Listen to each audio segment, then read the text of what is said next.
નમસ્કાર, જય હિન્દ દોસ્તો, હું બ્રિજરાજ સોલંકી. મિત્રો, તાજેતરમાં સમાચાર આવી રહ્યા છે કે જસદણ વિછ્યાની અંદર એક 6 વર્ષની માસૂમ ફૂલ જેવી દીકરી ઉપર એક નરાધમે દુષ્કર્મ આચર્યું અને એવી વસ્તુઓ કરી કે કદાચ મને બોલતા પણ શરમ આવે, મારા રૂવાટા બેઠા થઈ જાય. જસદણ વિછ્યાની અંદર અવારનવાર આવા દુષ્કર્મોના બનાવ બનતા હોય છે, હત્યાના બનાવ બનતા હોય છે, લૂંટના બનાવ બનતા હોય છે. તાજેતરમાં 4-5 દિવસ પહેલા જસદણ વિછ્યાની અંદર અંદાજિત 2 કરોડ કરતા પણ વધારે રૂપિયાનો ઇંગ્લિશ દારૂ ઝડપાયો. 1100 પેટી ઇંગ્લિશ દારૂની ઝડપાઈ. અવારનવાર હત્યાના બનાવો થાય છે, રેપના બનાવો બને છે. હું જસદણ વિછ્યાના લોકોને પૂછવા માંગુ છું કે કેવા આપણે આ કુશાસનમાં જીવી રહ્યા છીએ. આ નરાધમો, આ આરોપીઓ, આ બુટલેગરો ખુલ્લેઆમ બેફામ એટલા માટે ફરી રહ્યા છે, ગુનાઓ કરી રહ્યા છે કારણ કે અમને ખબર છે કે આ પોલીસ જે ભ્રષ્ટાચારી ભારતીય જનતા પાર્ટીના ઈશારે ચાલી રહી છે એ એમનું કાંઈ જ બગાડી નથી શકવાની. એટલા માટે આવા બનાવો અવારનવાર જસદણ વિછ્યાની અંદર બને છે. જસદણ વિછ્યાને એવું લાગે છે કે યુપી બિહાર બનાવી દેવામાં આવ્યું છે. ગુંડા રાજ આ જસદણ વિછ્યાની અંદર ચાલે છે.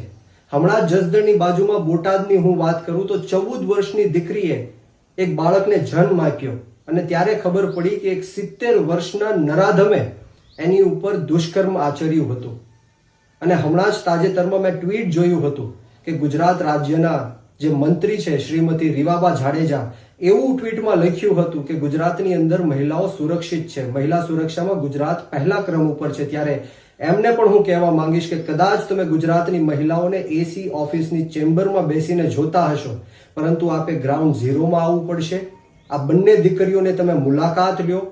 આ જે નરાધમો છે, બંને નરાધમો, એને તાત્કાલિક કડકમાં કડક સજા અપાવડાવો. આ બંને પરિવારોને યોગ્ય આર્થિક સહાય અપાવડાવો અને આ બંને દીકરીઓ જ્યારે 18 વર્ષની થાય ત્યારે અમને સરકારી નોકરી પણ અપાવડાવો.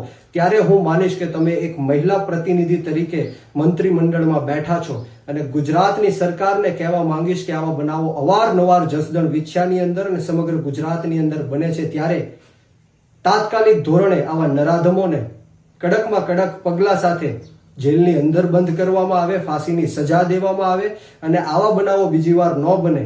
ત્યારે હું આપ સૌને વિનંતી કરું છું કે તાત્કાલિક ધોરણની યોગ્ય તપાસ થવી જોઈએ, એસઆઈટીની રચના થવી જોઈએ અને કડકમાં કડક આ નરાધમોને સજા પણ મળવી જોઈએ. અને જસદણ વિછ્યાના લોકોને હું કહેવા માંગીશ કે આપણે આપણી આત્મા જગાડવાનો સમય આવી ગયો છે. આ દીકરીની જગ્યાએ કદાચ આપણી પણ દીકરી હોત, આ જે યુવાનોની હત્યાઓ થઈ રહી છે એ યુવાનો આપણા પણ પરિવારના હોત, ત્યારે આપણે સૌએ સાથે મળીને આ ભ્રષ્ટાચારી ભારતીય જનતા પાર્ટીને જડબાતોડ જવાબ આપવાની જરૂર છે. એક થવાની જરૂર છે, સંગઠિત થવાની જરૂર છે અને આ ગુલામીમાંથી મુક્ત થવાની જરૂર છે. જય હિન્દ, જય ભારત, જય જય ગરવી ગુજરાત.